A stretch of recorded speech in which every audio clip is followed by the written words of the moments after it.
What's AAC? Average American conversation. What's up, guys? My name is Gus. I'm Chris. And this is the Anomaly Podcast. We're just some guys talking about what the heck is going on in the world, and things are kind of nutty right now. Bring this down a little bit. Here we go. There is a lot happening on the world stage, specifically as it relates to. I mean, if you're living under a rock somewhere, I think everyone. Hit by a bomb. Yeah, maybe. Oh, that's true. Maybe if you live. Sorry, that's actually a pretty good joke. That's actually pretty bad good. taste. Too soon. So, so I obviously, we're dealing with conflicts that are happening in the Middle East with Israel and Iran, and I gotta be honest, it kind of sounds like a shitstorm. Yeah. I really wanna. I think I need to understand more because I'm not really sure I understand what's happening. Like I think my take on it is I'm a bit confused about why we're in our current position. As far as like why the U.S. specifically is in the position that we just put ourselves in. Yeah, like why I understand that Iran and Israel has been kind of at odds for a while, and my understanding is that Israel did a preemptive strike on Iran. Yes. And then in collaboration with the United States to take out the nuclear program. That is still in question as to whether or not it's their program was designing like nuclear arsenal level elements. I mean, they've been for like 20 years now. Yeah, they've been weeks away from doing it. Yeah, they've been weeks away from doing it for like 20 years. So like, what I don't understand, like, what do they know something maybe that we don't know, and they feel like because Iran is not. The only time I hear about Iran is when Israel is complaining about Iran. It's not like Iran is like a rogue state going after other countries and doing stuff with other nations. And like, I guess, arguably you could say they, at least the reporting is that they're funding terrorist cells like Hamas and the Houthis or whatever. Houthis. Yeah. So they're arguably like funding those guys. So I can see that being a problem, but I don't understand like why that should translate into like where we're at now. I don't know. Yeah. Like, do you have any thoughts on that? Because I'm a bit confused about it. I mean, I just go back to like, and then it's all of the nuanced things, right? I just go back to like the fact that like he, our current president had made mention that like he is not interested in going to war. Like we're not going to end up going to war. I mean, he went. He part of his pitch was that was like that was a major platform of his pitch. So, outside of things that we may not be privy to, I mean, we dropped about 13 bombs or something 14. Like that. 14 bombs. 14. Which they responded back with. That was interesting. Missiles, but that was more of it's not political theater, right? That's a response. Then they let us know that they were doing it. Too, right. So that was a response. I thought that was really interesting because I guess they just wanted to kind of show strength that, hey, they can do this. Yeah. Exactly. Yeah. So I think it was like, so it's just like one of those things where it can't go, you can't get bombed and then not respond. Right. You know what I'm saying? You got to do something. But I do think that they also understand, like, nobody wants it, but had they attacked one of a U.S. military base like that and killed American soldiers, we would 100% be in a war right now. But I guess and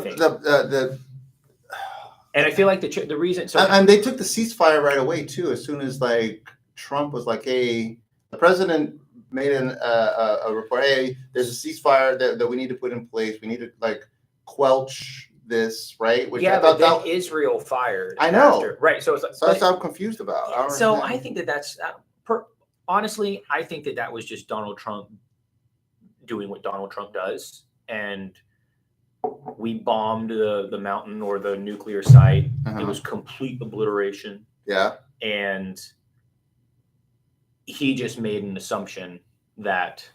Do we have audio? Yeah, I just want to make sure. Because last time, or like I 2 know. times ago, we didn't have it. But then just made the assumption that there was going to be a ceasefire because, but I think he might have been just ahead in what he wanted to do, just thinking that this was going to do it. Which what I found was interesting was that the first person to fire back off of that was, to my understanding, maybe I'm wrong, correct me, was Israel. After the ceasefire, after he made the announcement. After he made the announcement, yes, it was that's what I'm saying. Israel. It's not like it but was that's what I'm saying. Iran. Like he made that announcement, and Iran immediately responded with, "Yeah, we'll take the ceasefire." So here's my understanding of kind of like why Israel is now like focused on Iran. So like Israel has had, and this has never been like my strong suit, right? Even when I'm sorry, it's okay. Iran. So it's like an A-O. It's like Iran. It's like Iran. Okay, Iran. Everyone says Iran, and that's potato, not how potato, drawer. Yeah, okay. It's not Iran. It's so annoying. Yeah. I mean, whatever. You call it what you want, but that's just it's pronounced Iran. So Iran. So my understanding, this has never been like my strength, even with everything that was happening, like back in the day with like Libya and all the whole Middle East. Just like I've never been like really engulfed in like kind of like the details of it all. But from my understanding, Israel has always been in conflict with Iran, mostly through like what they call like shadow wars, proxy and stuff like that. So what happened was like, right, so like back in October when Hamas attacked Israel, and then that war ended up happening, and then it was Palestine. You talking about that? Yeah. But it was Hamas who attacked through Palestine, right? So they got attacked by Palestine, but specifically through Hamas within Palestine. Right, and then Israel kind of went at Israel went at him, and then Syria kind of got brought in. Because they're in support of Palestine, and then Iran is kind of like that's like that block, right, of support. And then Hamas got weakened, Houthis got weakened, Syria was also weakened. So, to my understanding, Netanyahu and I guess the Israeli government saw this as the opportunity. An opportunity to go after Iran because they didn't have any other support because of it was weakened. So, to my understanding, that's why they pushed and attacked Iran. What was it on the 6th of the month or earlier this month? Yeah. So we can discourse and debate the need for that. But I also do think that, Netanyahu, which I think I'm pronouncing better than Iran, he also visited the White House and was talking with Trump. He's been trying to get the U.S. on board with his military push. And he finally did. But I think that he did it like it was a strategic play because he said he was going to do it regardless, but he pretty much was saying is like, Trump was wanting to go through diplomacy and stuff like that. Netanyahu is like, the only way that you're going to be able to bring diplomacy through the table is through a show of force. And I think, however that ended up transpiring, Netanyahu got what he wanted, right? We ended up showing force, dropping some bombs. Whether or not they did what they said it did, I think is still out there from some things that I've heard. That it's only pushed them back 6 months. Some of them is like push Iran back in their path to nuclear. I'm sure it's further weapons. back than that. I mean, they really hit some major nuclear sites. I mean, they're a country that they have a lot of. It's not like they're a full-out third world country, right? They are a pretty sophisticated nation. Yeah, and they got smart people there. So like, it's not like you're going to you can't get rid of knowledge like that, right? So my thought is like, all right, so like they're going to figure that out again. So right? you bombed him. In my opinion, Netanyahu has no interest in anything short of just. He wants to do what they he wants to do what they supposedly what they've been claiming about getting rid of Israel. Like he wants to just wipe them off the face of the planet. Exactly. So which I think that's. I understand the interest in wanting to do that. because of the way Israel's interest in wanting to do. the emotional like response to that is, well, they want to obliterate us, right? I can understand the like vengeance side of it, Sure. right? Where you're just like, well, I'm gonna obliterate you, right? I can understand that positioning, but I mean, I guess what I'm trying to figure out is like, why would the United States? It seems like we walk on eggshells around Israel, right? I feel that. Why does the United States like we're not in that position? We don't like we could obliterate, right? I feel like there's this narrative where it's like if you are right, and it's gotten mixed. I feel like it's gotten washed and mixed up even with like the protests on like college campuses and stuff who are protesting pro-Palestinian protests, and then you've got like a subset of those who are like protesting for Hamas and stuff, which is a completely different thing. But they get kind of like grouped together, right? But I feel like there's this narrative where it's like if you're opposed to Israel, and I don't just how they're handling anything stuff, they do, anything that they do, you're anti-Semitic, yeah, or you're for the decimation of Jews, or like right. And I'm just like, I think you can't even have an argument. You can't even discuss. Did you see the conversation that why can't I think of the guy's name? Oh, are you talking about Charlie Crit? No, why can't I think of the dude's name? The senator from Texas and the old Ted Fox, Cruz Ted Cruz and Tucker. And Tucker, did you see that? I did. Well, I saw excerpts of it, right?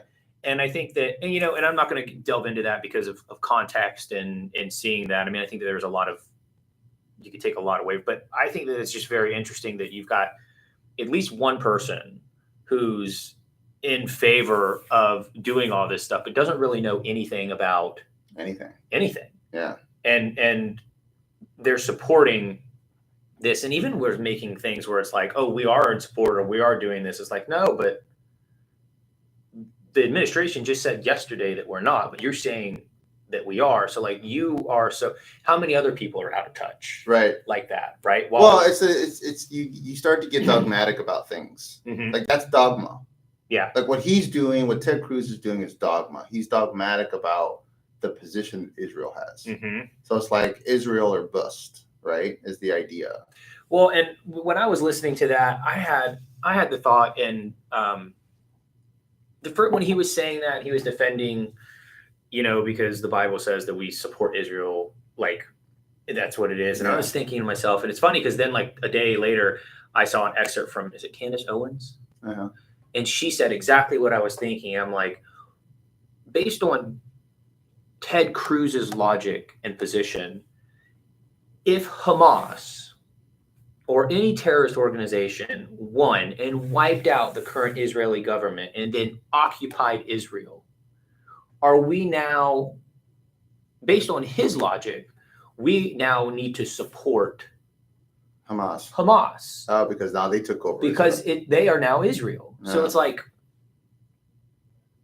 and so then that just brings me back as to like, okay, well, and back to, gosh, I just lost for Tucker Carlson, his position. It's like, we're in support of like the ideology of what Israel kind of like the people of Israel, right? Not the Israeli government that is currently doing it. And I would argue, I think that's where the big thing of the protest came from is I'm not one like what Netanyahu did over to Palestine. Like, I mean, I can't even remember the numbers, but like Hamas, when they originally attacked, like they killed a good number of people over in Israel. But with Israel's response, it's just kind of like with no care for like civilian casualties or like. Well, I mean, they're making a case that not to get sidetracked, but I mean, they're making a case that they're trying to be as surgical as possible. But the argument that they're making is that Hamas mixes themselves in with civilians. So the only way to get through, to Hamas is there has to be civilian casualties, because even with a surgical strike, there are civilians that will be in the way because that is the strategy that they're taking. There's just a lot of casualties, though. I know. I would argue, right? So it's you're not very surgical. I know, but I guess that what I'm saying is that, so let's say, for example, if they're trying to take a house that they feel is like in the like midst, a headquarters, or something like that. or something, or a cell or something like that for Hamas, that house will also have women and children there, right? That are not militants or, whatever the case may be. So even if they were to go after that house, no matter how surgical you are, if they are putting the women and children as human shields, which is the argument that is being made, then they're going to die, right? So there's no way to get so surgical that you can, unless you get bullets that can fly around innocent people, right? That doesn't exist right now. So that's the argument that's being made. Whether or not that's true, is debatable. That's the problem, that we don't know, because it doesn't seem like it's true, but we can. I know that, for example, Iran, they, when they didn't have an army decades ago, they recruited children to be like minesweepers by walking. Like, that's a thing that they did with their kids. Well, according to historical context, whether that's true or not, I guess I'd have to do more homework on it. But if that is true, then they're not beyond. It's not beyond the realm of possibilities that they would continue to do those kinds of things with innocent people for the greater good of, Hamas or the Iranians or whatever the case may be. So that's the case that they're making. And I just want to make sure that how do I want to say this? I do not agree with the way that they've approached it, but that's the case that they're making in making an attempt to be surgical. And the problem they're running into is that Hamas is using people as human shields, which is why there's so many human civilian casualties in their efforts. It doesn't. I think that should be in and of itself a reason to change your tactic, like to find another way. I also think it's like, right, because there's, and not to get too far back, because I don't want to visit back, I guess, in history, but it's like, they told people that when they're in this one city that they're going to start, attacking a city or bombing the city, and they need to evacuate and move.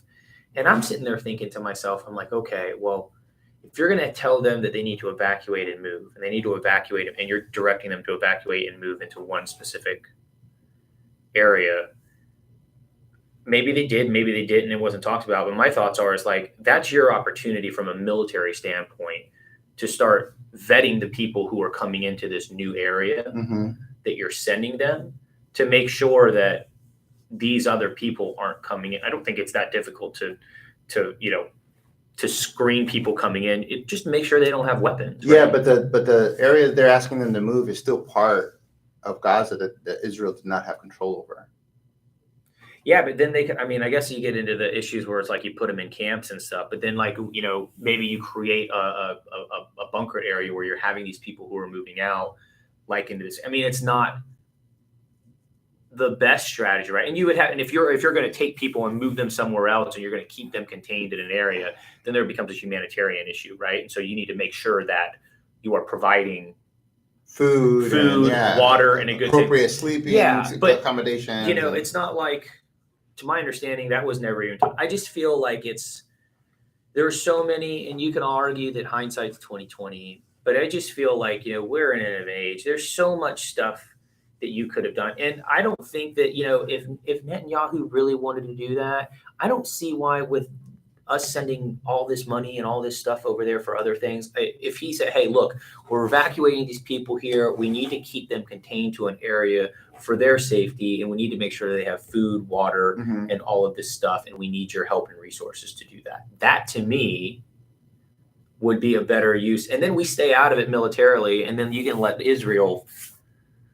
This is why it makes me feel like there's another plot in there somewhere. I just think it's all geopolitical. I just think it's just geopolitical. I think we've just been entangled in this. Yeah, but I guess my point is that it's a lot of what we're seeing appears nonsensical from a geopolitical position.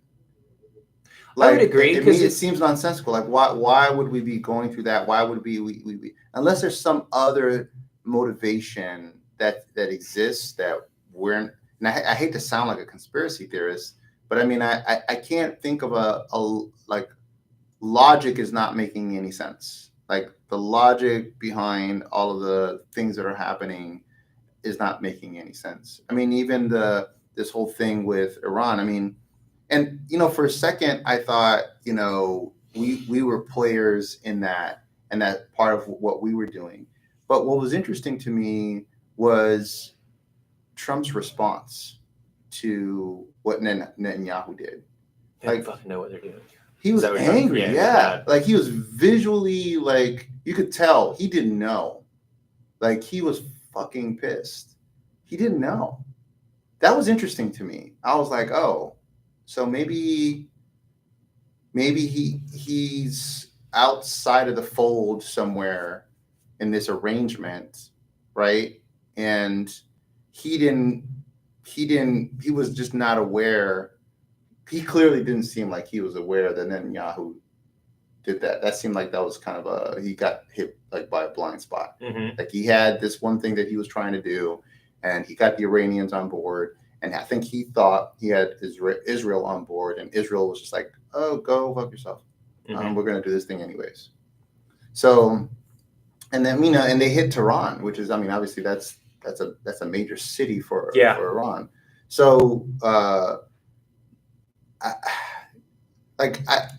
was I guess that was a really interesting response. I didn't expect that because typically, his MO is he's under control. He knows what's going on. He's making decisions, and his decisions are right. Like he seems to do that even when it may not be the case. Yeah. But this was like a serious situation where he was just like, what the heck are these guys doing? Right? Like both of these guys don't know what the heck they're doing. Like, and I mean, he freaking cursed about it. I was just like, I thought that was an interesting response. I did not expect that. I would have expected that he would have been in the know about something like that, but it didn't seem like he was. So that just makes me curious about everything that's going on over there. Like, it seems like even he is not aware of moving parts that are happening over there, which, I mean, honestly, I think I almost feel comforted by that. Not that he doesn't know, but that he's not tied under that position. We're not entangled like you. Yeah, like he's not in a conspiracy that it seems like there's something going on down there, and that he's not tied into that. Like there's some kind of comfort in that. Not that I Yeah, I get what you're saying. I also think that like it could just have been like, I want to say miscommunication, right? Like I feel like this is how it could have gone to. I feel like Trump and Netanyahu could have been talking about this, and Trump, very surface level. Trump's like, okay, we're going to support you. We're going to drop these bombs on this, with the expectation is like we're going to do this, and then we're going to get a ceasefire. Yeah. Right. And then we're going to shut it down. We're going to shut it down. Right. And then Netanyahu, like, yeah, all right, let's do it. And from Trump's perspective, assuming this is the conversation that was had, Trump's perspective is we're going to drop these bombs and we're going to do this. And then a ceasefire. And then it's over. Yeah. From Netanyahu's perspective, again, should this conversation have happened this way, Netanyahu's like, all right, great. We're going to move forward. You're going to drop this. And then that is going to be the catalyst for us to work towards a ceasefire. But the ceasefire needs to happen from Iran for Iran. But it was first. But that's what happened. But wasn't it just like, wasn't it only like 3 hours or something? He made the announcement that there's a ceasefire. Iran agreed to the ceasefire. Oh, is that what happened? Yeah, Iran agreed to the ceasefire. They agreed. And then Israel hit them. Ah. Like, you see what I'm saying? Oh. Like, what the heck? Yeah. I mean, I'm not a fan of the guy, but I'd be pissed too. Yeah. I'd be real pissed. So, I mean, not to say that Iran isn't deserving or whatever. We could discuss about what they do or how they handle their government. We're talking about the terms. We're talking about the terms of this particular like situation. they're they like the whole idea. Like the last thing you want to do is you don't want to. Here's the problem, right? If Iran goes into war, like you're going to rally, like because Iran is a Muslim nation. Mm-hmm. You're going to rally a lot of other Muslim nations that already have animosity against Israel, against the United States, around the cause of Iran. Mm-hmm. But which right now, like, I mean, to honestly, to Trump's defense, he's done a great job of going into the Muslim world and actually trying to barter like peace, and like he's got some great things going on right now, right? So like you don't want to. Why would you do that? You know what I mean? Like that doesn't make any sense to me. Well, again, I think it comes down to the fact that like I don't really think that Netanyahu is interested. That makes him scary, though. In a deal like that. But the narrative is that that Iran and Hamas aren't interested in that. When I think that it's like, I don't know, because this is a huge military win for Netanyahu too. Oh, for sure. You know what I'm saying? Like this puts him in coming from almost being ousted. Well, I mean, I'll say this: it's a big military win, but he still did it with the United States.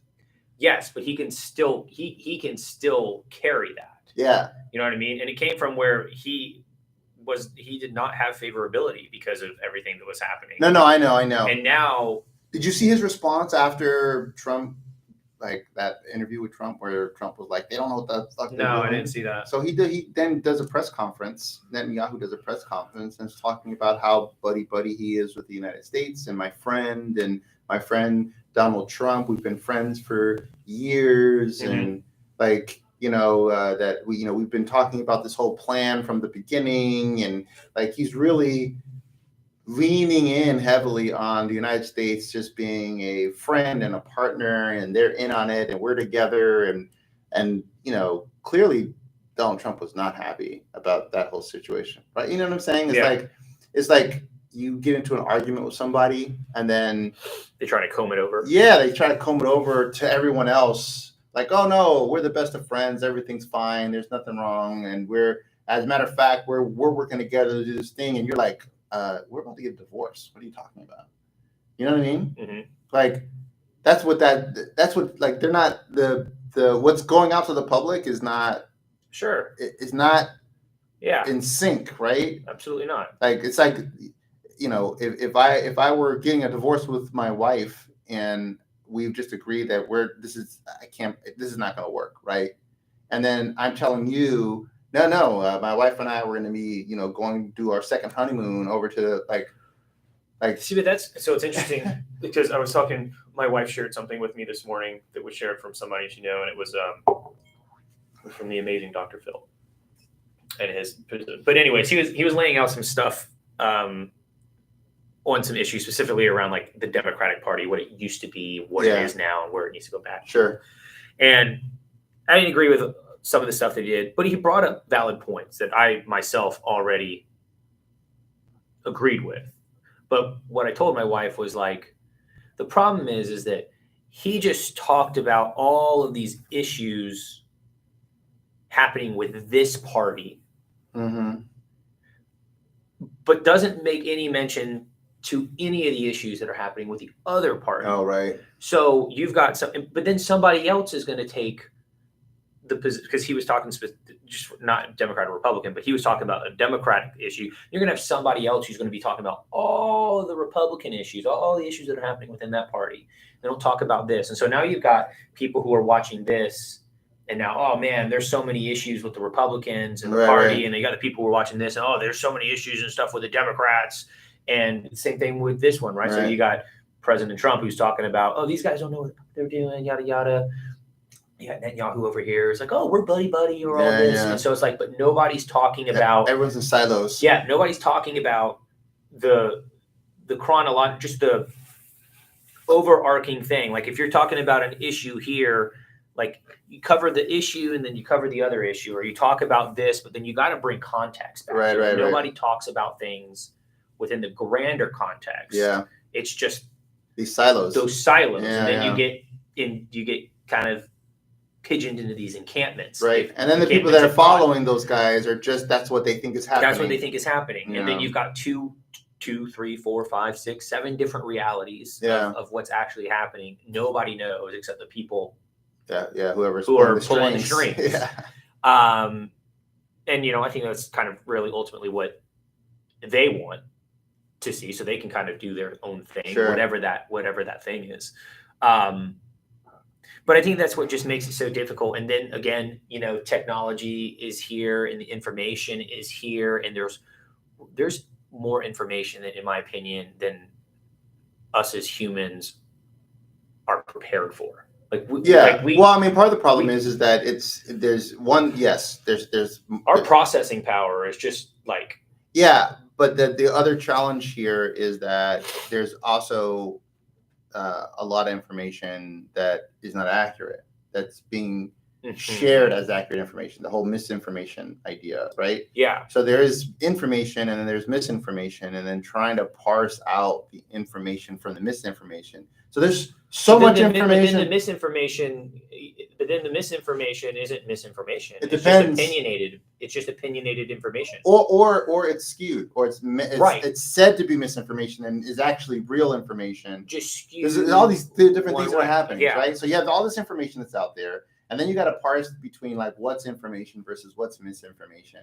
And then you got to parse out, well, is that really misinformation, or is that someone's like trying to skew you to think that that's misinformation? Yeah. Like the whole, like back with COVID, with ivermectin and horse pills, right? Mm-hmm. That was, if it's misinformation to take ivermectin for COVID because that's for horses, right? But actually ivermectin was like one of the leading medicines for human consumption, and is found to actually have a positive effect on COVID patients and blah blah blah, right? So like these, but it was information said to be misinformation, then later talked about as this is actually real information. So like oh my God, how do I keep up? Like how do I keep up with this? You know what I mean? Yeah, it's crazy.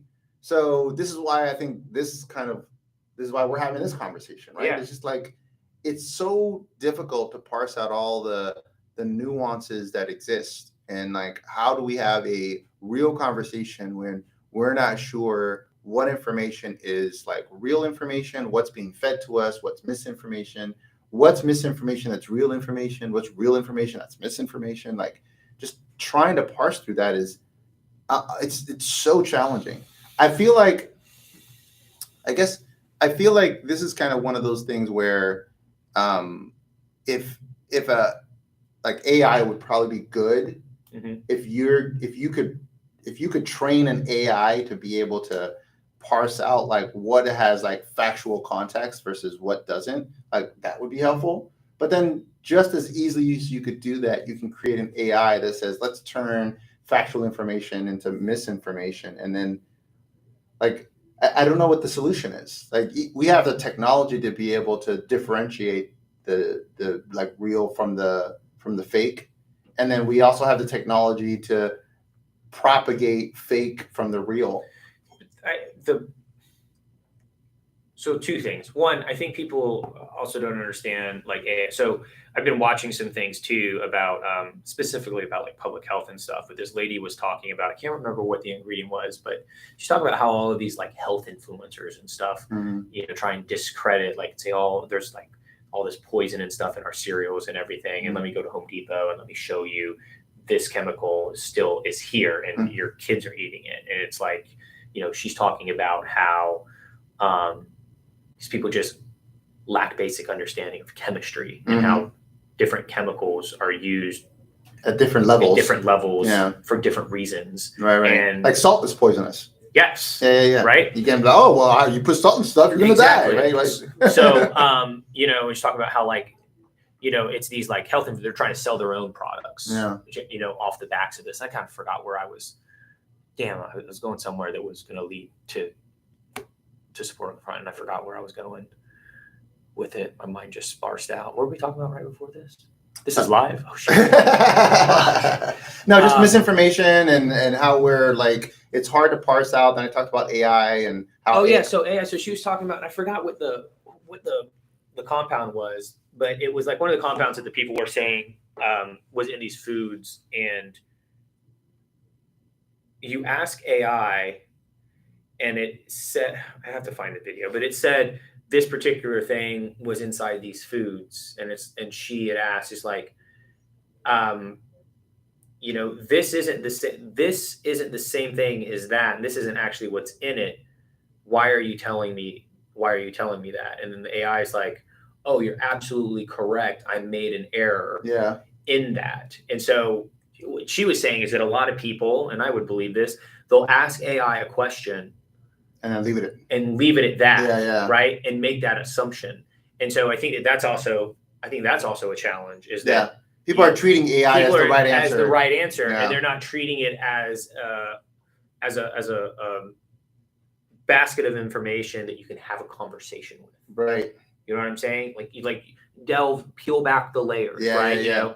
And validate and verify. A bibliography. I feel like you ask some kids now or some younger people what a bibliography is. I don't know if they would be able to tell you. I'm sorry, what is that? Exactly what it is. How many? Do you remember how many sources you had to have? Oh, yeah. When you were writing a paper, a minimum of 3 sources. Yeah. And you had to even what's interesting in that, I know this is going a little, we're diverging a little bit, but with AI, even if you ask it for sometimes I'll ask it for sources. But you got to verify those sources. Yeah, because sometimes they're broken links. Yeah. Because they're not real. Because it takes where it thinks you would get that information from. Right. Because it wants to answer your question. Yeah, and gives you that link. So you got to verify the link. Well, so back to my thing, what I think is the challenge to your point is why can't we get the information, the accurate information? And in my opinion, it comes down to the fact that there is no trust. The trust has been broken. Yeah. Across everything, right? You've got 2 camps. Mm-hmm. Specifically, we'll just talk politically, right? Because everything seems to be political, right? But it's it's either A or we've had this conversation. It's either A or B. Just with the mainstream media thing. Yeah, mainstream media is lying to you, whatever. Things are good or bad, right? So by default, all of these Bob's Backyard shows are the bearer of truth and information, not misinformation, when that's not the case. But you've created, one can't fully believe the other, and why would you? Because now you self-identify with a particular party, a particular ideology, a particular position, and it becomes part of you. So how can you? It's just, it goes back to, and I started thinking this book, Psycho-Cybernetics, that I was thinking about. It's it's so very difficult for you to position yourself out of the way you self-identify yourself. So you first have to acknowledge how you see yourself and where you would like to make those changes, and then internalize those changes truthfully, right, to yourself, to be able to kind of move out of that mold. I mean, that's one of those, that's something that we need to do as a society, because I think that's part of the challenge that we're running into with, for example, this Israel-Iran thing, where everything is, to your point, one side versus the other side. And it's not, everyone's not taking the whole context of their circumstances into consideration. And a lot of it's historical context, right? So it's historical context, and this is what happened before, so therefore this is what has to happen tomorrow, right? So, I think that it would be great to see more of that, but we don't build that into, we don't really build that, we haven't built that very well into our society. What? This idea of self-reflection. Self-awareness and self-reflection to understand, we don't, that's not a thing that we built into our respective societies. Now, I mean, maybe it's more so in some societies that I'm not as familiar with that may exist, but at least in Western societies, we don't typically see a lot of that sort of self-reflection. I think that's more in your Eastern cultures, where life, I feel is a little bit slower, maybe. Even what are they called? What are, in Tibet and stuff, the monks and things like that, who I think it's just the way that the Western Hemisphere has been built. We've been built to move forward. We've been built to grow. We've been built to be better or to like build. So Right, it's right. like I guess self-reflection almost seems counterintuitive right. Technology will fix it. to that. Yeah, exactly. Whereas Yeah. like, you know, we're so fast paced, right? And we've got so much information, right? And it's like why I feel like, you know, I've never talked to a monk or people who are that, but it's like I feel like you hear certain people, whether in your day to day or like I think of Jay something. I think he used to be a monk. I can't remember the guy's name. He's got a podcast and a book, but it's very interesting because it's like they have such a different perspective on life and just like their own self-awareness just because it's so slow. Like they've just slowed down. Yeah. Which I think is the whole premise and why people recommend meditation. Yeah. Right. Well, and I do remember when I don't meditate. I need to. I keep telling myself I need to. But I remember there was a good stint where, I say a good stint, I did it for probably a month, but I did it consistently for a month. Yeah. And I distinctly remember just a different feeling of mindset and just like kind of like perspective. You just had this greater sense of like control. Sure. So circling back, I think it's just because of how fast paced we are, the information overload. You know, we're trying to sift through what's real, what's not real. What do I need to focus on that's going to directly impact me? And what is seemingly important that is taking my attention that's not really important to what I need to do? And how am I deciphering all of that? And then the mental fatigue is just... Well, that's a huge ridiculous problem. In the United States in particular, we have a huge mental fatigue issue. I mean, I think that's one of the reasons why most people have a hard time. Because, I mean, there's, like you said, there's so much information we have access to, right? And then having to parse through that information, going back to that idea, right? That is just exhausting. And then you layer that on top of people having just struggling to get through day to day, right? We're in the richest country in the world, and we have such a huge portion of our population that they're struggling just to pay their food and like carb note, right? Like they have a hard time just living. So, you know, there's a ton of stress that's kind of put on us. I can't imagine what it would be, because I've not been in a situation like that, where you're in a third world country or a country that doesn't have the same resources that we have, that whatever struggles that we're dealing with are like 10x, 50x, 100x of whatever we're normally used to dealing with, right? Like I can't even imagine what it would be like to live in Gaza, for example, right? Because they have barely, if any, running water, power, maybe, right? Food, however they are able to make that happen. Like, you know what I'm saying? Like, it's different. We think we have it hard. We really don't consider, well, some of us have it.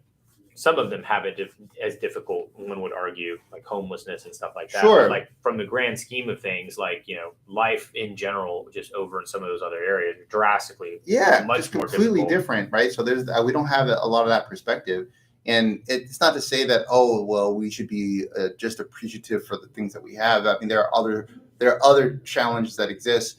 But I think that we can be appreciative that we are overall in a better situation while still acknowledging the shortcomings and challenges. I agree that we have here. Yeah. That we can't say, oh, we're better off than these other people, and so these problems really aren't that big of a problem. Right. It's kind of like that's not a misnomer. It's not the right word. Right. But it's not like you can't say, it's not like A equals B. It's not like, oh, our problems are so small when compared to these problems, but we need to be grateful that these are not our problems. So these problems are big problems for us. Yeah, for us.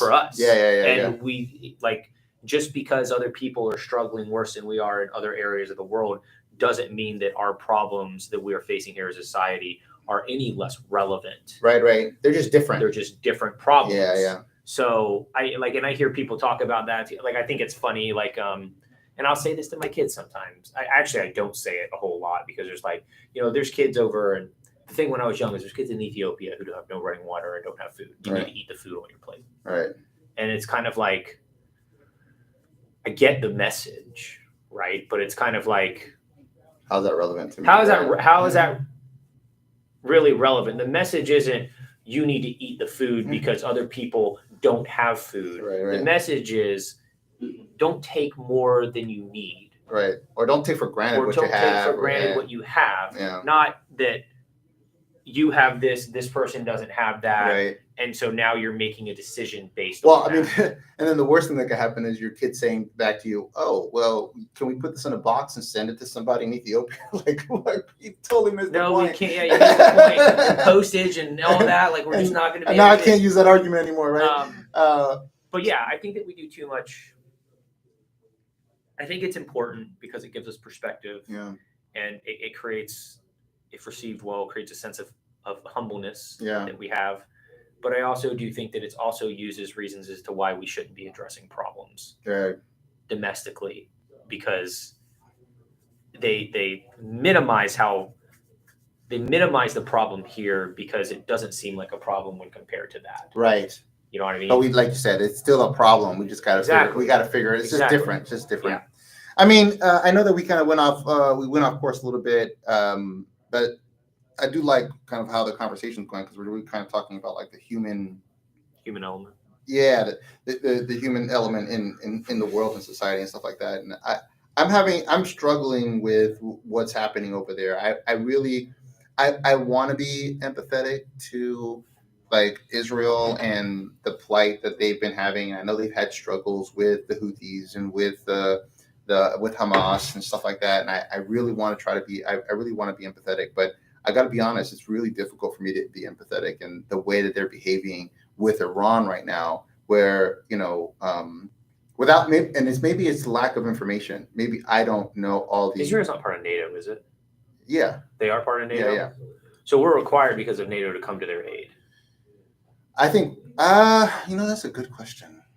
Because because I don't see any other countries really doing it. Like, to my understanding, like with NATO, like that whole alliance is that if one gets attacked, yeah, everybody. Maybe they're not part of NATO. That's a good question. So, because then I always assumed that they were part of NATO, but now that you mention it, maybe they're not. And then I start thinking it's because, like, Donald Trump was the one thing I'll say about Donald Trump is that he has since the beginning said that Iran cannot have nuclear weapons. Yes. Right. He said that since the beginning. Yeah, that's a non-starter. That's a non-starter, right? But he's also for diplomacy. But I also am just like, if you don't want to get into the war, right, you're not trying to back somebody, like, why are your negotiations premised on a deal between Israel and Iran? You know what I mean? Like, why wouldn't you be going to Iran and being like, listen to me, like, I understand you guys have your issues here. Yeah. And we're trying to stay out of it, and we're trying to support a resolution. So Iran, this is what we can't have you do. So Iran hasn't had direct conversations. Their leadership hasn't had direct conversations with our leadership. Oh, it's with Qatar. Well, they always speak through emissaries. They never speak directly. They always speak through emissaries. So the person like a third party, like a mediator, a third party person, or an emissary that could be, it could be a third party or someone that is representing, like almost like an ambassador kind of deal. But yes, but the leadership never talks directly. Yeah, they never talk so they always talk through emissaries. So the person that you're talking to is never a decision maker. Yeah. So like Donald Trump doesn't have is not talking to the leadership. He's talking to an emissary on behalf of the leadership. So he's not talking directly to the Shah or the whatever. So I mean, I don't know if like the emissary is designed to be more diplomatic, but not really for the purpose of show, right? But not necessarily purpose of actually getting things done. Yeah. So I don't know how they behave there. And maybe the only thing I can think of is one thing I can think of is that maybe Trump was trying to kill two birds with one stone, right? Show support for Israel at the same time of showing some force to Iran to say, hey, we're not going to let you do nuclear anything. So this is what we're going to do. I'm going to support Iran for this thing, bunker busters, destroy the nuclear capabilities, and then say, okay, we're going to do a ceasefire after that. I've gotten rid of their nuclear program, and I've been able to support Israel. And now I can be the president that supported Israel and made peace in the Middle East, right? And then Israel goes ahead and bombs, and he's like, what the fuck? you doing? You know. So I mean, I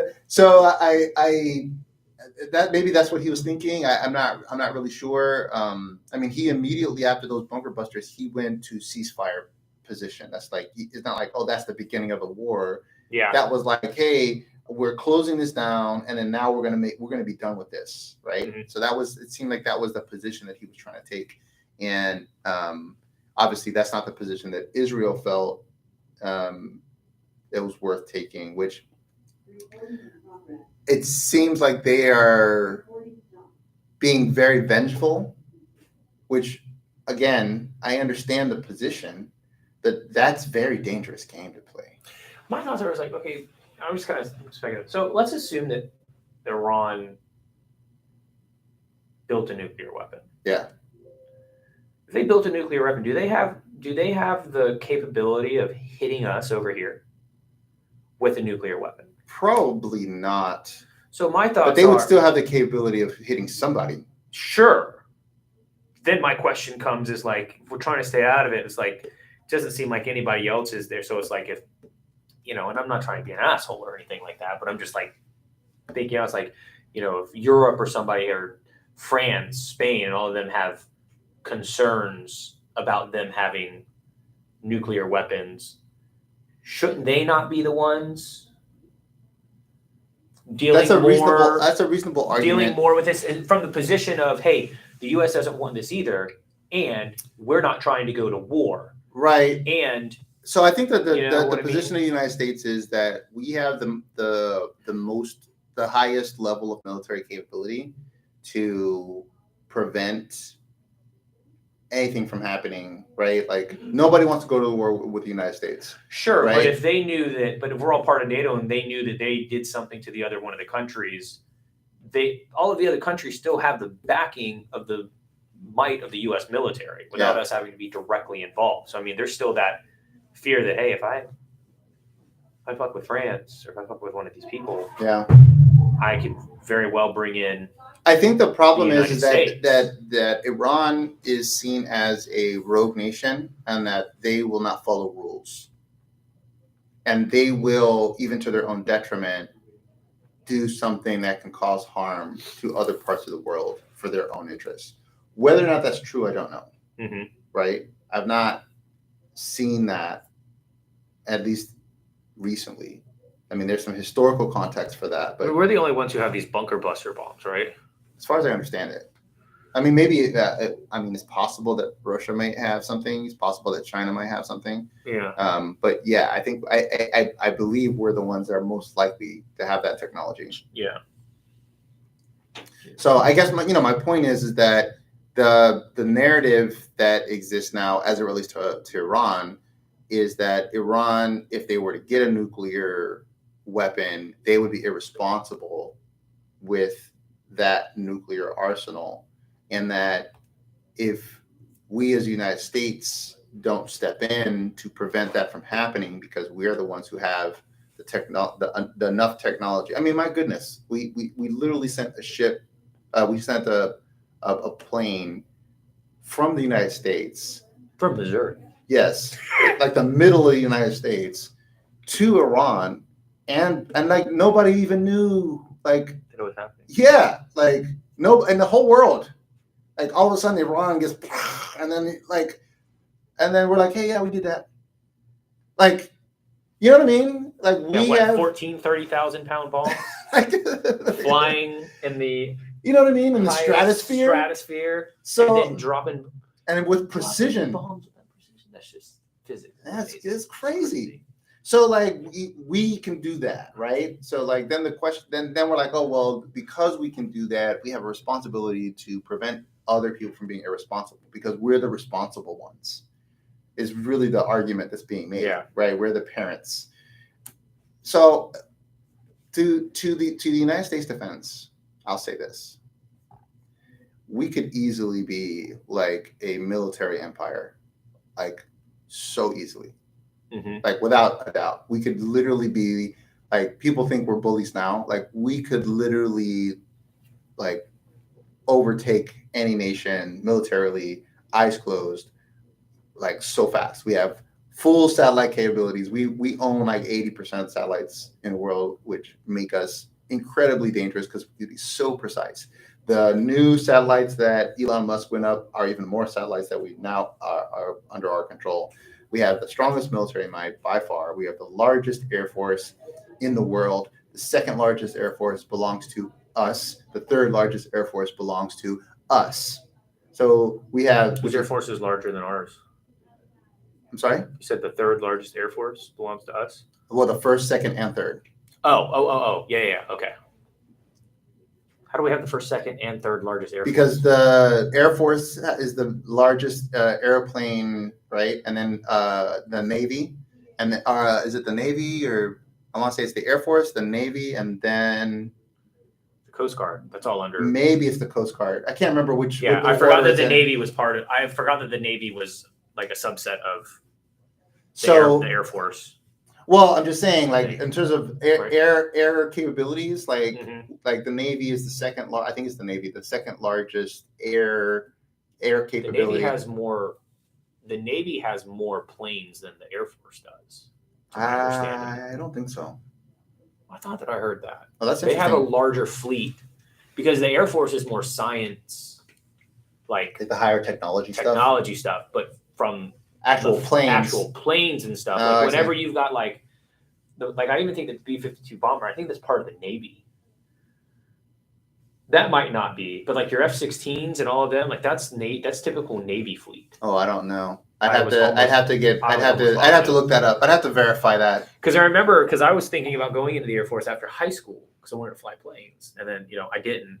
Probably great choice. But I ended up not doing it, and then like years later, I was talking to somebody about because then I went to UCF and I was considering jumping into ROTC. So I thought, maybe I'll go back into it like after I get a degree. I'll go in as an officer. Right. And I did the Air Force one, and then I had found out. I thought that they had told me somebody had told me that it's not like maybe it was my cousin who's in the Navy.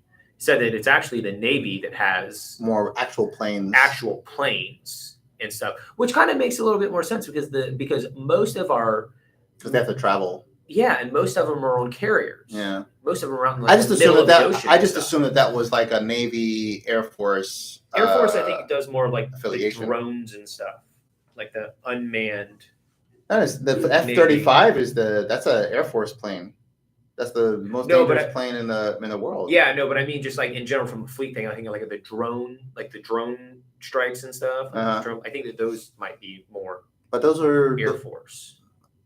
We can get into that. Yeah. I don't know. I'm really just speculating and just throwing my rod out there to catch a fish right now. If you guys know this, I'm not really sure. But that's interesting that either way, the fact is that we have the first, second, and third largest like Air Force in the world. And then like whoever's fourth is fourth by a mile. Yes, by a long shot. Yeah. So we have air superiority, air dominance, which is the most important type of military dominance, other than space dominance, which we have. You know what I mean? So my point is that if we really wanted to like be a like military empire, we could. And that's one of the things that concerns me about these kinds of like conflicts is that, is there a play by someone in power that's trying to get us to empire level, where empire level in the same way that Rome was an empire, right? Where Rome came in, dominated militarily, and then just took over other places, right? So I hope that that's not something that we end up trying to do. It doesn't seem like we're necessarily. I think there's a lot of like, I don't want to call them checks and balances to that, but I think that we might have all the military strength and capability to do that. But what we don't have, in my opinion, is the strategic location from resources that we need. We don't control those. Like even like one of the things that they were talking about, concern, whatever that strait is that Iran controls, which is where like, what is it, like 90% of oil and shit go through. Oh yeah. You know what I mean? Like we might have the strength militarily to do stuff, but like we've got a lot of weaknesses from getting those resources that we ultimately, I feel like we might need. So that's kind of like, I feel like the checks That's part of it. And the balances, right? Like we can't just go and attack somebody. I mean, maybe we could. We'd have to take control pretty quickly. And I don't know if you've ever played the game of Risk, and I know real world doesn't require dice rolls, Right. but it's like, I feel like it's just a very, it's an interesting dynamic that I think really plays out how things play out, right? Yeah. Strategy I mean, and I think there's also and, some, I think there would be a lot of pushback from other nations that would also make it more challenging for the United States. That's not a good play. But that's why what I do think is happening, which is I'm trying to figure out like who's going to make the most money, right? And military industrial complex is one of them, but also like what corporations are like in position to make money. Whenever a conflict like this comes into play, like there's so much corporate influence. Like what corporations are going to make the most money that would be lobbying for something like this to happen? So I think it's and I'm going to do some research too. I was listening to, I'd encourage you to listen to it. I haven't finished it, but Joe Rogan just interviewed Bernie Sanders. Mm-hmm. And I think I've told you, I'm a big fan of Bernie Sanders. Mm-hmm. Not a big fan of all of his policies. Yeah. But I'm a huge fan of. He seems like he really wants to make a difference. But he's just held the same. He has just held the same position and the same message for the same reasons. Across his entire career. Right. You know what I mean? It was some nuanced changes that just change with times that one would expect. But it's not like he's flip flopped on major positions. Right. You know what I'm saying? But he made mention that. Kind of like the corporate oligarchs, right? Like we think of all of these different things, but he had made many. It's like Wall Street is actually who controls everything. Because if you look, it's like he said that there was like, and again, this is where I got to look into it. But he said that there's like 3 major companies that own like all of the companies. Like BlackRock owns the major. So when you say, I wonder what corporations stand to profit off this. Now that you say that, after listening to that, albeit doing some additional research, my thoughts aren't what corporations stand to profit off of it. My thought is, how are the people who control all of the corporations profiting from this? Same question, but I see what you're saying. Yeah, but it's like, I think it's the same question, but the focus is different. Yeah. Because then you start focusing on the corporations, and then when, Lockheed Martin Marietta or whatever stood to make X amount of dollars from this thing, when the question should be, but who owns Lockheed? Who owns Lockheed? Yeah. Right? And what other businesses may have benefited some from this, maybe not as much, but they just still ran up the top to the same people. Yeah. You know what I'm saying? So it's like, and I think that's the thing that we got to be paying attention to as Americans is like, because right now we are very much oligarchical in nature. It doesn't appear to be, because we still have our traditional models. We have our perceived. Yeah. Everyone votes and everyone goes to Congress and Senate and stuff like that. But there's the lobby influence is really strong. And, and that is highly problematic, I think, for us as Americans, is that there's so much money influencing the decisions that happen. Because if you went to and you asked Americans, I would be very surprised if the vast majority of even a majority of Americans, 51%, right? Excuse me. If you could get 51% of Americans to be like, yes, we want to go and bomb Iran and potentially start World War III. I would be very surprised if you got all 51% of Americans say, yep, I want to totally do that. Yeah. I don't think so. No. So then who is making the decision? Like, why are we making decisions that the majority of Americans would not agree with? Like, we can agree that, hey, Iran can be dangerous. We can agree that Israel needs some support. We can agree with, a number of some principles that exist. Mm-hmm. But there are some lines in the sand that I think people are going to be like, I don't know if I want to do that. Yeah. Like, is there another way? Like, do we really need to go that direction? Mm-hmm. You know what I mean? Like, there's so many things that the United States does, and then when you go and you ask Americans are like, no, I don't want to do that at all. That's because there's a big disconnect between that, and I'm going to go back to when was it? 2008. 2 words, man. Citizens United. Oh yeah, that was a problem. That was probably one of the worst Supreme Court rulings that I think that they've made. And that has long-standing implications. That was brought in by Obama. I do know that was brought in by Obama. Like I said, I don't like everything that everybody did. That was a big. I mean, if you look back, I mean, I voted for Obama the first round, mm-hmm. and I have to say I was super disappointed after his presidency, because there were so many things that he did that I was just like, really? Like, I was too young. I didn't pay attention so much. I was just really hopeful for him because, he spoke so eloquently. He spoke like a leader. He was like, when he was an so orator. what didn't you, not to derail from our but what didn't you like from his first presidency, right? You're so hopeful when he came in, right? The only thing that I really at the forefront, because I think it has just shaped drastically our political environment and just how we are today is Citizens United. But like because I was still young, how old was I when I went in? I think I had just turned, when can you vote? 18? 18. So I think I had just turned 18, because my birthday's in June. So 4 months or 5 months before I could have voted my first. So I wasn't paying attention to politics. So the first thing he came in doing the first major thing he did when he came in was he did the bank bailouts. He came in and he bailed out. Yeah, he bailed out the banks. That was the first thing he did. I thought that was a terrible decision. Like, he was too big to fail. That's all his presidency. So I'll say that I think that was necessary. I don't think so. Why? Because I do feel that if you let if all of the banks did fail, it would create a massive financial ripple effect that would impact the economy. But it did. It already did impact the economy. Sure. Yes, it did. But I think that one of the reasons why it impacted the economy, I'm talking about if they failed and then all of those jobs got lost. I mean, Lehman Brothers got there. Yes, the problem that I found that he did was that there was they gave this money with no strings. Mm-hmm.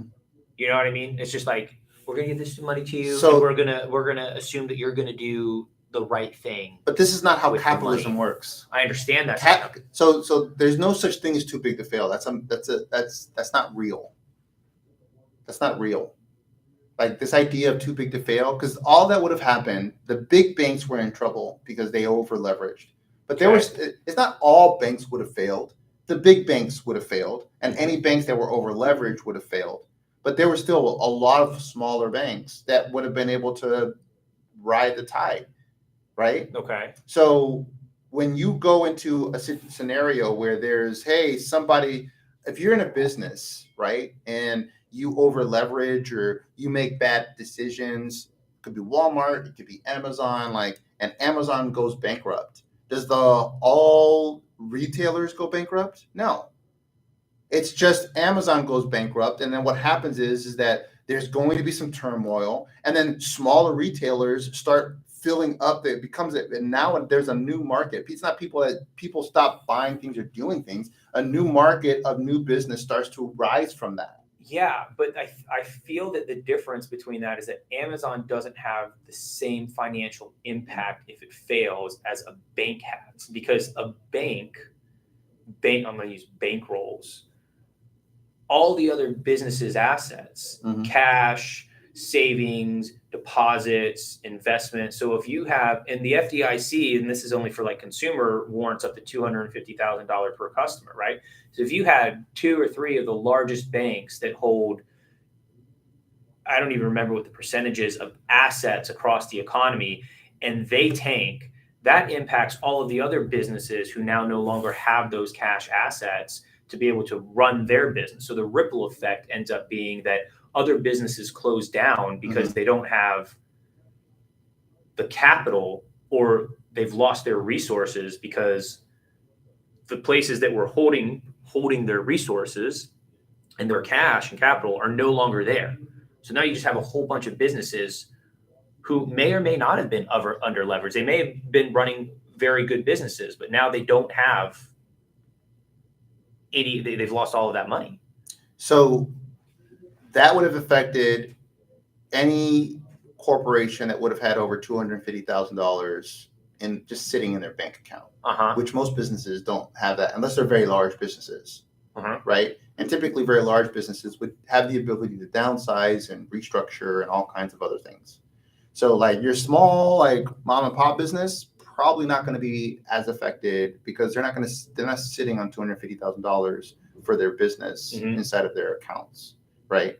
So, yes, it's going to have a detrimental effect, but you also don't have the inflationary effect that happened by throwing tons of money into the economy, right? You also have the ability because what happened is all that happened. The only thing that happened is all the small banks still suffered. Only the big banks got bailed out. They consolidated all of the small banks, so now we have less banks, right? That are a part of our banking system. So we've essentially consolidated money. And whenever those kinds of things happen, there's a consolidation.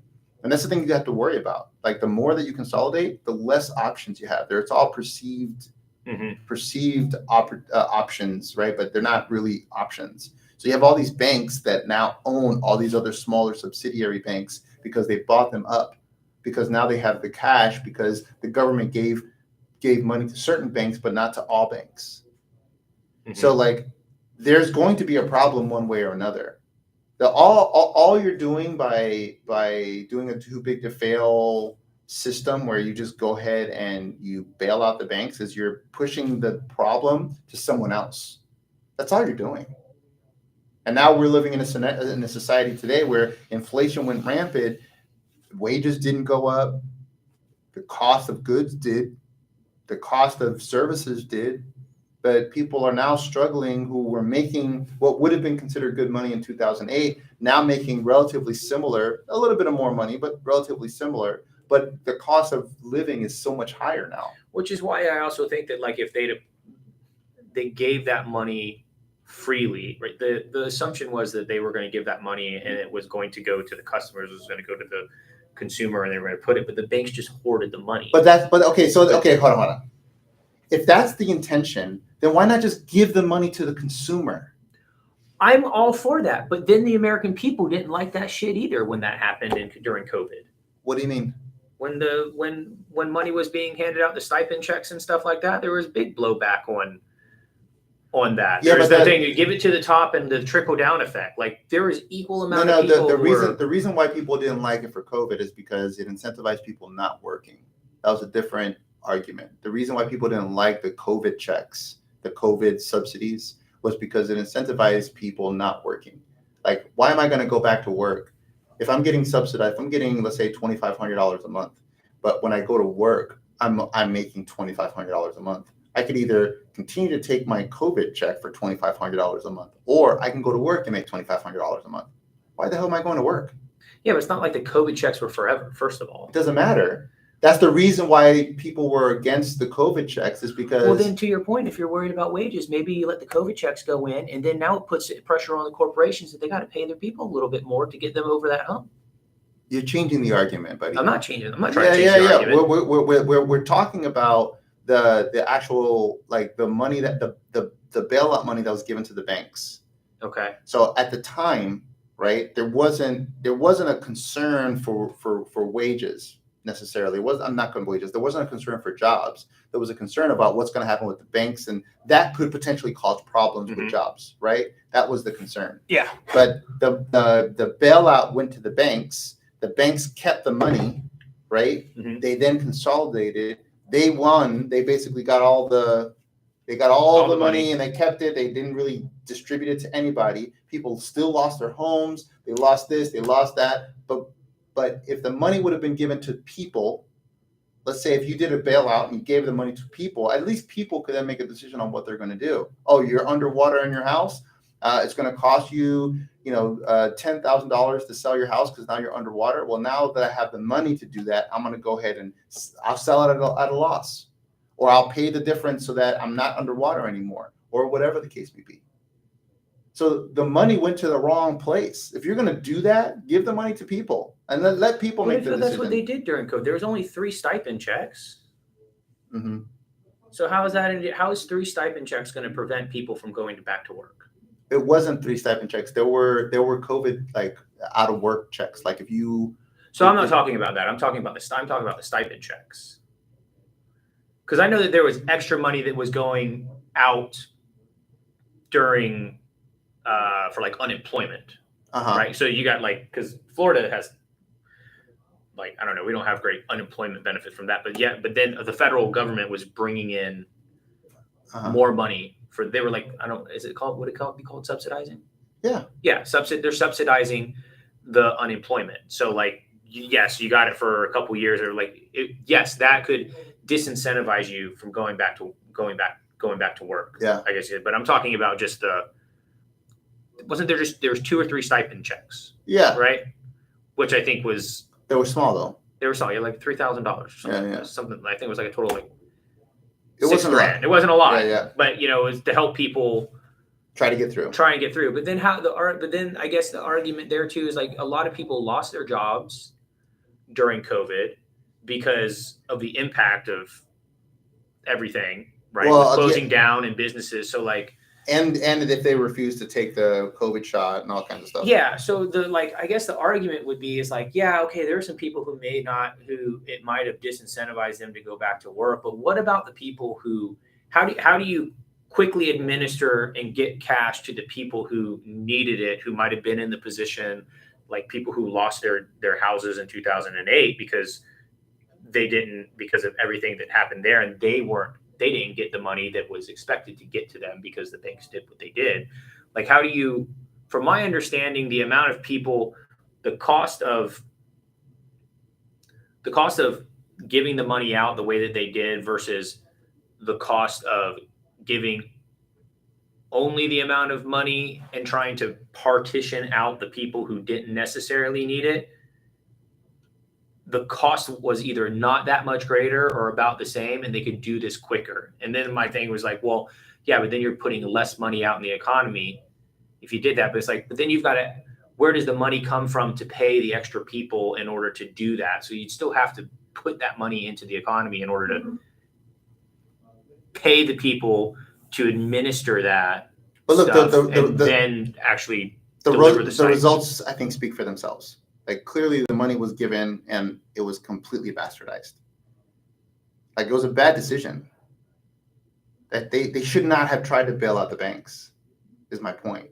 It was a bad decision, and the outcome is very clear. It didn't work. It was bad.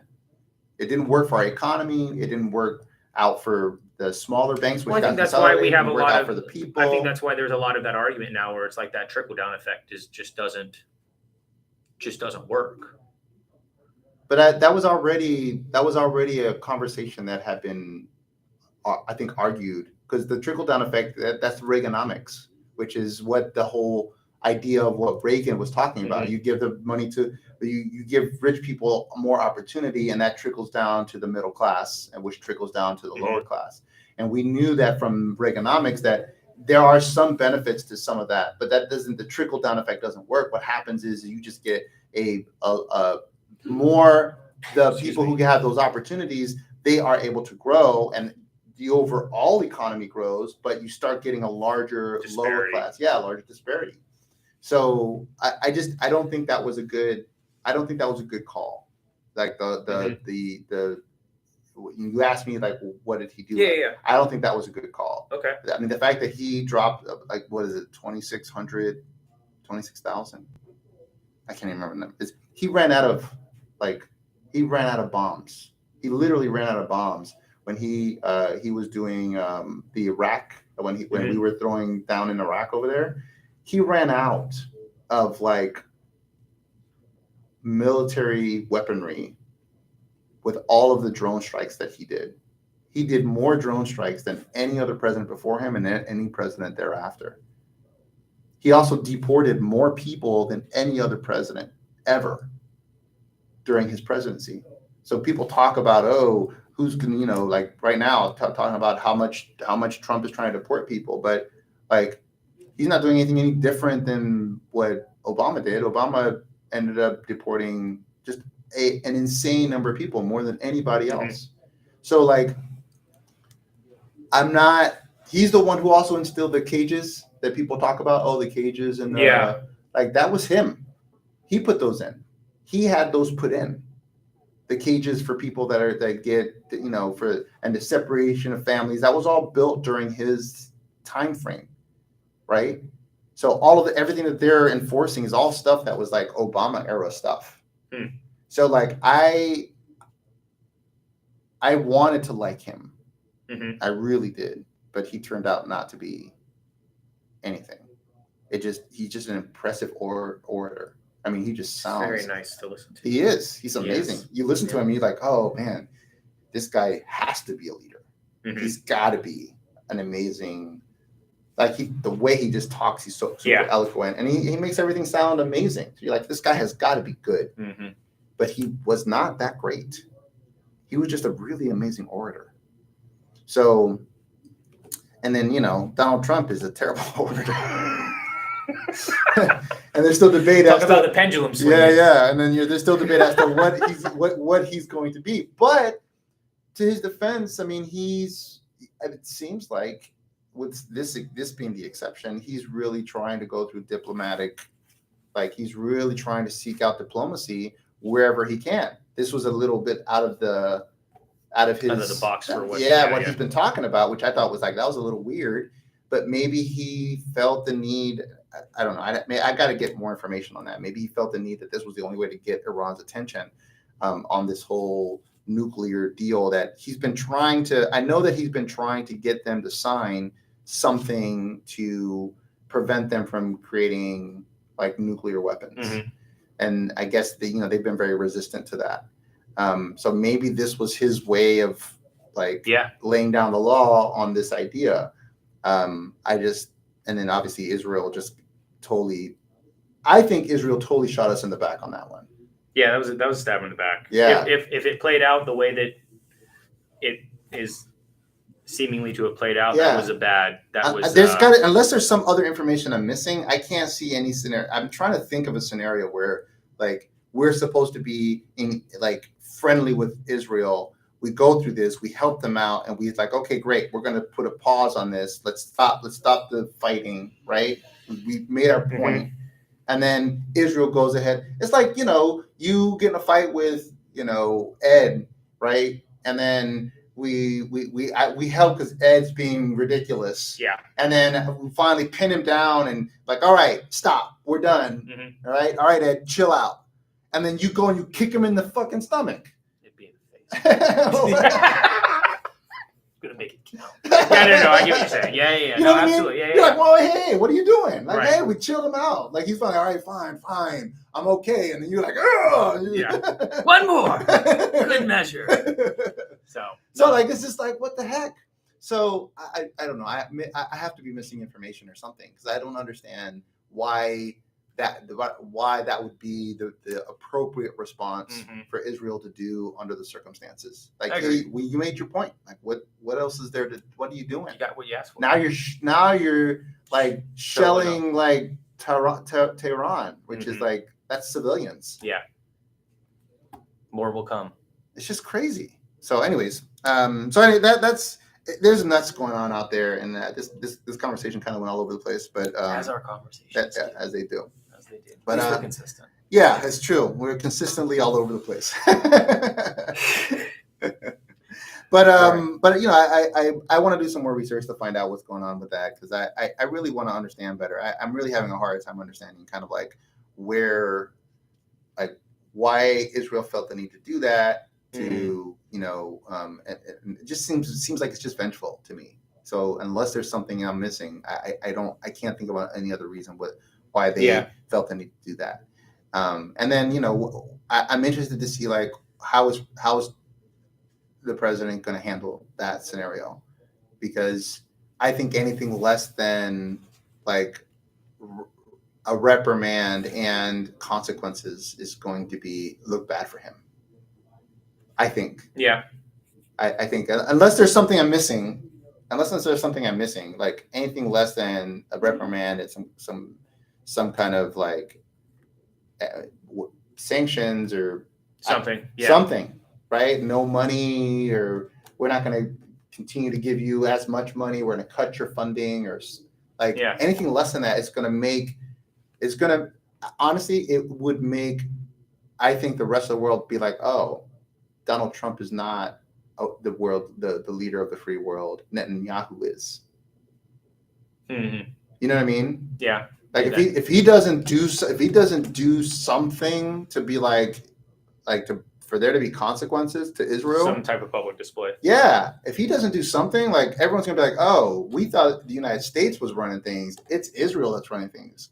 Because if you don't do anything, everyone's just gonna be like, "Oh, okay, Yeah, Israel. Oh, we thought it was the United States, but apparently Israel's the one who runs." the one. Yeah, that's who we need to talk to. Yeah, and that's the last position Trump wants to be in. Yeah. So we'll see how that plays out. I mean, I'm interested to see how that. See what happens. Yeah. We'll have a new conversation next Anyways, we're going to be getting out of here. Thank you guys for your time. If you like what you're listening to, please please share. Please comment any thoughts you have on what we're talking about. If there's anything that you want us to talk about or chat about, leave that in the comments below, and I'll see you guys next time. My name's Gus. I'm Chris. Peace. Later.